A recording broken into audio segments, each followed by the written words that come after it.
It's more real than you know. It's happening all around us, and Georgia is no exception. The youngest, most trusting members of our state are falling victim to sexual exploitation and trafficking. It's time that criminals who purchase sex from children know that the secret is out. And Georgia's not going to stand for it. It just takes ordinary people being informed, standing up, and making a statement. So when you tell me you didn't know, we're not buying it. Georgia's not buying it. For more information on how you can make a difference, go to ganotbuyingit.org.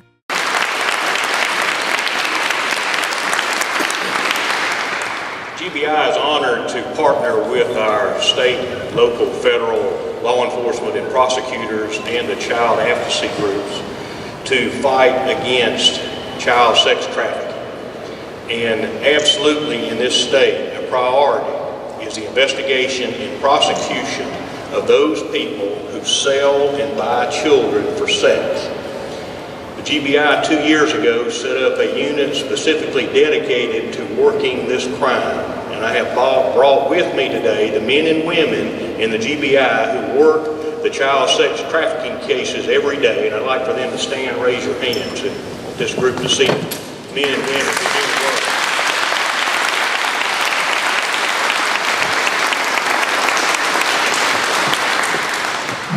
Last year, this unit made 57 arrests for child sex trafficking and related crimes.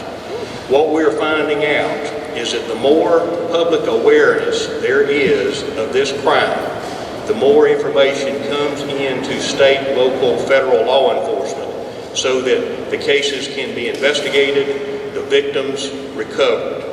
This is, as all of us collectively understand, that law enforcement alone cannot solve this problem. We must have cooperation with our social services and our child advocacy groups. So this is a wonderful partnership. I know that child sex trafficking is an absolute priority for the U.S. Department of Justice. And our next speaker is Ms. Sally Yates, who is the United States Attorney for the Northern District of Georgia. She is also one of the most aggressive prosecutors that works every day with us in bringing people to justice who buy children and who sell children. And we will not tolerate this in Georgia. Governor Nathan Deal has spoken at every law enforcement training event we've had on this subject in Georgia. He has also promised me that there will always be space in the Georgia prison for men and women who sell children and buy children. Thank you, Ms. Yates.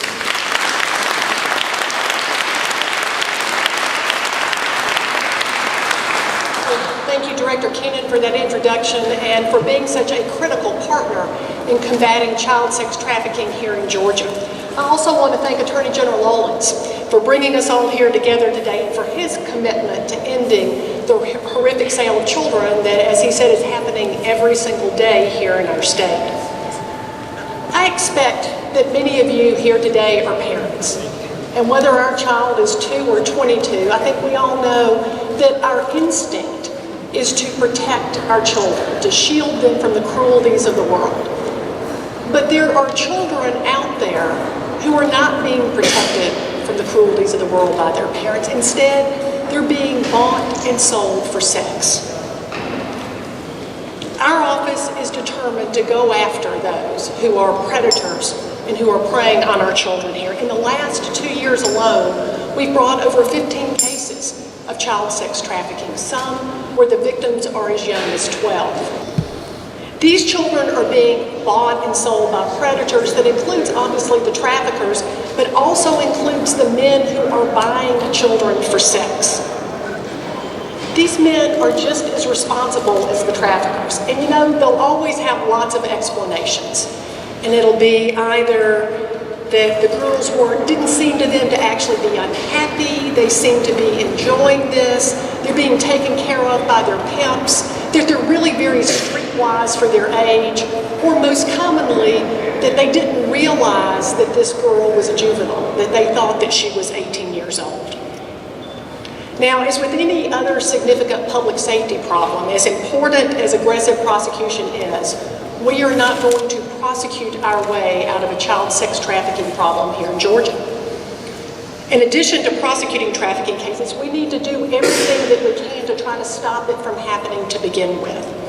And one of those ways is to try to get these would-be Johns to stop and think. This could be their daughter. This is somebody's daughter. And if that doesn't stop them, they should know that everybody who's here today, from legislators and community outreach organizations to our fellow state prosecutors and fellow federal prosecutors, all of us are committed to doing everything we can to finding them and to sending them to prison for a very long time. And now it's my privilege to introduce to you one of my fellow U.S. attorneys and partners in this effort, Ed Tarver. Ed is someone who has long served the people of the state of Georgia, most recently right here in this building as a state legislator, and now he serves as U.S. Attorney for the Southern District of Georgia. And Ed is equally committed to combating child sex trafficking here in Georgia and in the Southern District. So please welcome Ed Tarver.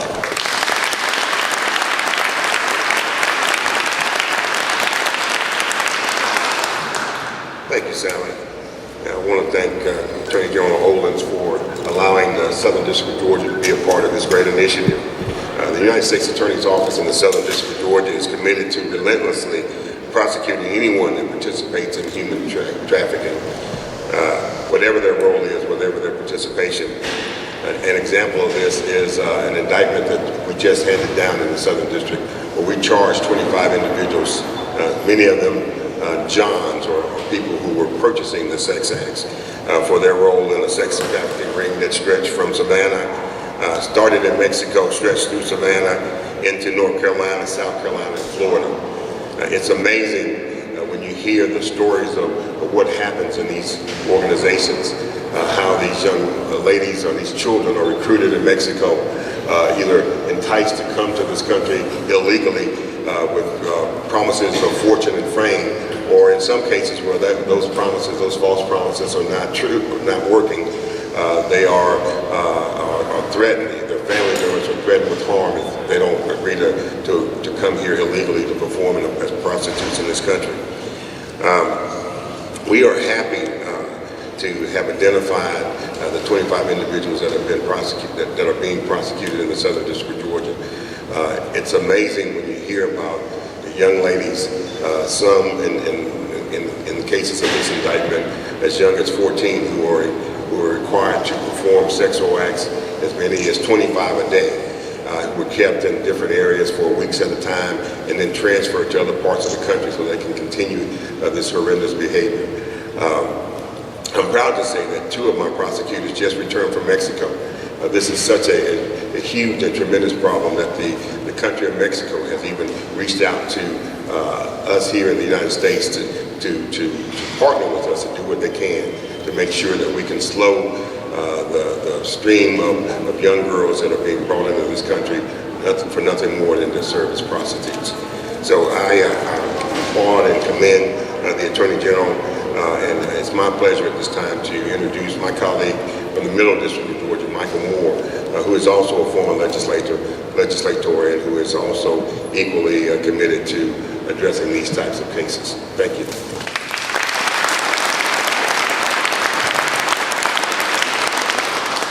Thank you, Ed. And, let me just tell you what a pleasure it is to get to work with Ed and Sally as we handle the federal side of things in the state, and I can't think of 2 better partners to have. Thank you, Sam, for your efforts in this. Thank you for putting this on, and thank you for your partnership as we deal together and combat the problem of trafficking.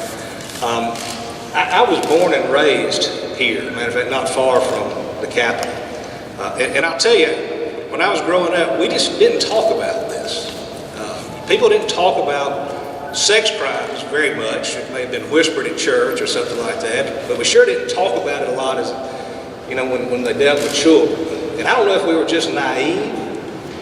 Maybe we just lived in sort of a genteel society where we felt like we didn't need to talk about it and that social service agencies could do away with it, or we could get the kids involved in a youth group if they came from. I don't know why we didn't talk about it very much. But I will tell you that I'm convinced at this point that's not a luxury we've got anymore.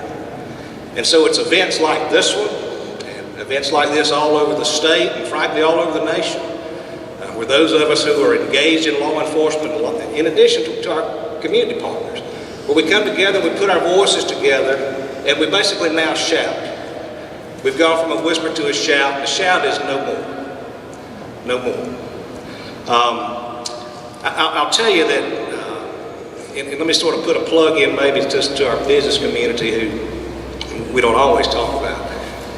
I drove up here this morning from Macon, and I quit counting on the number of spa and massage parlor signs that I came by. I think probably there were more billboards for massages than there were from McDonald's between here and Macon. And I'll tell you that I think there are legitimate places to get a massage. But I also know that in a lot of these places, it's basically an in-your-face form of prostitution, and oftentimes a place where we've got trafficking of young girls. We were fortunate to have a successful investigation in Middle Georgia where we just shut down one of our major ones, and one of the newspapers wanted to know why we didn't charge it as a trafficking charge. Those cases, trafficking cases, can be hard a lot of times because you're counting on the victims to come forward and talk about how they, and sometimes they won't do it. The reality is a lot of these ladies are from countries where they're strictly and devoutly religious, maybe they're Buddhist or Hindu or Muslim or whatever, and it brings such shame on them, and they're told early on as they're recruited in, you know, we've got you on videotape doing X, Y, and Z, and we're going to send this tape back to your family, we're going to shame your family back in your country, so you have to keep your mouth shut. So it's tough. So we charge them under what is one of the favorite federal tools, and that's a money laundering charge. And somebody said, well, why didn't you charge it as trafficking? Well, I'll tell you, when I'm called in to clean up a mess, I don't know that it matters what kind of broom we use, right? So we've got an enormous amount of resources and federal tools in cooperation with our state partners that we can use to combat this, and we are on a daily basis. I've said before that trafficking and sex trafficking knows no limits, it knows no geographical limits, it doesn't know the difference between the cities and the country and whether you're out. People are being brought in to service folks going to a convention, or whether they're being brought in to service migrant farm workers somewhere in rural Georgia. It's a problem that's across our state. And for a long time, we hadn't really talked about the people who were buying the services, who were out there basically providing the demand that were leading these young people into sex slavery. Some people have called them Johns, I just call them child molesters. And I'll tell you that we're committed in the Middle District of Georgia and with our partners throughout the state to making sure that it doesn't happen here. And so the message, I guess, is simple for those people who may want to visit this state and somehow try to secure the services of a child for some type of sexual activity. The message is simple. If you can't stop yourself from doing it, you need to just stop. You need to not do it. But if you can't stop yourself, just don't come here to do it. Because we'll meet you with the full force of the law on the state and the federal level. It's more real than you know. It's happening all around us, and Georgia is no exception. The youngest, most trusting members of our state Are falling victim to sexual exploitation and trafficking. It's time that criminals who purchase sex from children know that the secret is out. And Georgia's not going to stand for it. It just takes ordinary people being informed. standing up. And making a statement. So when you tell me you didn't know, We're not buying it. Georgia's not buying it. For more information on how you can make a difference, go to GANotBuyingIt.org.